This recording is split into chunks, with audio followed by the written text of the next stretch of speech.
Hello అందరికీ welcome to our channel Mona stories. ఈరోజు మనం వ్లాగ్ వచ్చేసి పీతల కర్రీ ఎలా చేసుకోవాలనే విధానం మీకు నేను చూపిస్తాను. నేను చేసిన ప్రాసెస్లో మీరు కూడా ట్రై చేయండి.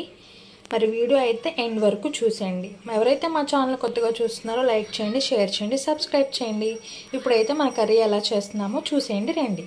పీతల కూర కర్రీకి కావాల్సిన పదార్థాలు: పీతలు అయితే ఈ విధంగా వేనీళ్ళలో కడుక్కొని ఇలా పెట్టుకున్నాము.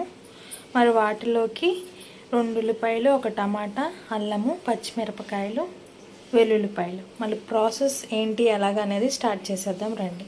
అనేది ఆన్ చేసుకొని ఆయిల్ అనేది పోసుకుంటున్నాం. మన కర్రీ అనేది స్టార్ట్ చేస్తున్నాం కాబట్టి, నాన్ వెజ్ కాబట్టి ఆయిల్ అనేది ఎక్కువే పట్టిద్ది.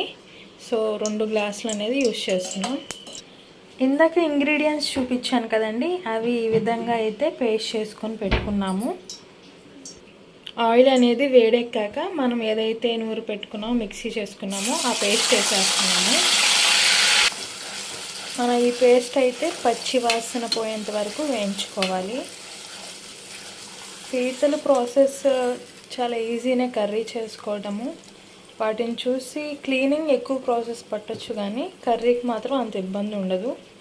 సింపుల్గా ఎలా చేసుకుంటున్నామో మా వీడియో మీరు చూస్తే కనుక మీరు కూడా ట్రై చేయాలనిపిస్తుంది. ఇవి మనం ఎక్కడైతే తీసుకుంటామో వాళ్ళే క్లీన్ చేసి ఇచ్చారండి. మేము అలా కొనుక్కున్నాము. కొంతమంది అయితే ఇంటికి తీసుకొచ్చుకొని వేసుకుంటారు, చేస్తారు, క్లీన్ చేసుకుంటారు. కానీ ఇవి అంత ఈజీ కాదు, కుడతాయి. సో జాగ్రత్తగా అక్కడే క్లీన్ చేయించుకొని చేసుకుంటే చాలా బాగుంటుందని నా సజెషన్.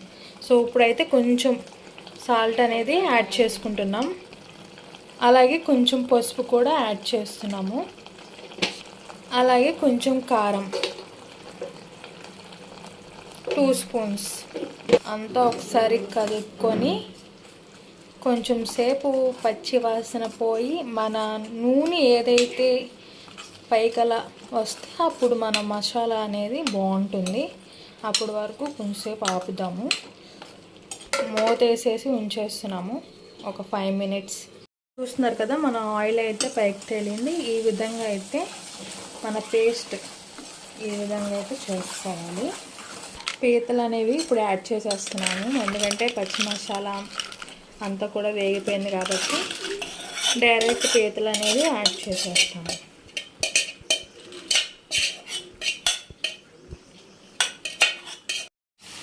ఈ విధంగా అయితే చక్కగా మన గ్రేవీని కలుపుకొని పెట్టుకోవాలి.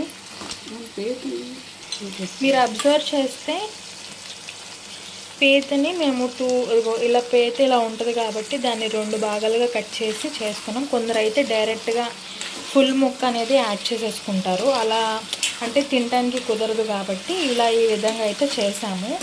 మీరు ఈ విధంగా చేసుకోండి, బాగానే ఉంటుంది. కాకపోతే మేము చేసిన ప్రాసెస్లో ఒకసారి ట్రై చేసి చూస్తే రుచి అనేది ఎలా ఉంది మా ప్రాసెస్ అనేది మీరు తిన్న తర్వాత అర్థమైద్ది.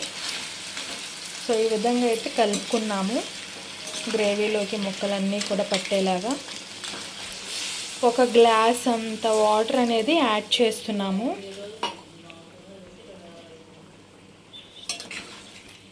ఇప్పుడు మనం ఇదంతా కూడా ఉడికించుకుందాం ఒక 5 నిమిషాలు. సో ప్లేట్ అయితే పెట్టేస్తున్నాము.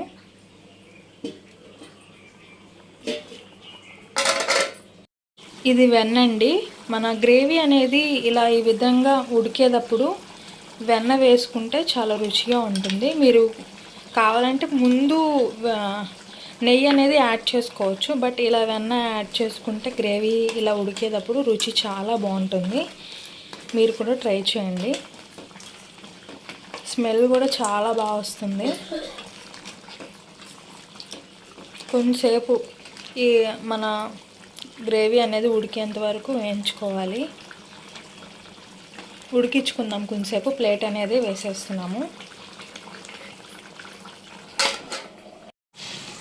ఇప్పుడైతే ప్లేట్ తీసి చూస్తున్నాము.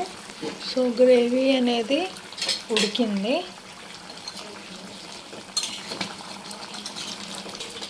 మీకు పులుసుగా కావాలంటే ఈ విధంగా అయితే ఉంచుకోవచ్చు. అదే ఫ్రైగా కావాలి అంటే ఇంకొంచెం ఆ గ్రేవీ అనేది ఎగిరేంత వరకు వేయించుకుంటే చాలు.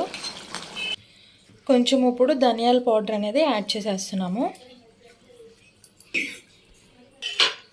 కరివేపాకు కొత్తిమీర కూడా యాడ్ చేసేసుకుంటున్నాము. అంతా ఒకసారి కలుపుకున్నాము. కర్రీలో పేస్ట్ ఎంత ఇంపార్టెంటో ధనియాల పొడి కూడా అంతే ఇంపార్టెంట్, దానికి అంత రుచి వస్తుంది. సో మన కర్రీ అయితే రెడీ అయిపోయింది. మీరు కూడా ఈ విధంగా ట్రై చేయండి. మా స్టైల్లో పీతల కర్రీ మేము చేసిన ప్రాసెస్లో మీరు కూడా ట్రై చేసి చూడండి. టేస్ట్ అయితే అదిరిపోద్ది. మరి మస్ట్ అండ్ షుడ్గా ట్రై చేసి రివ్యూస్ కూడా ఇచ్చేసేయండి. అలాగే మా ఛానల్ని ఎవరైతే కొత్తగా చూస్తున్నారో లైక్ చేయండి, షేర్ చేయండి, సబ్స్క్రైబ్ చేయండి. Thank you for watching.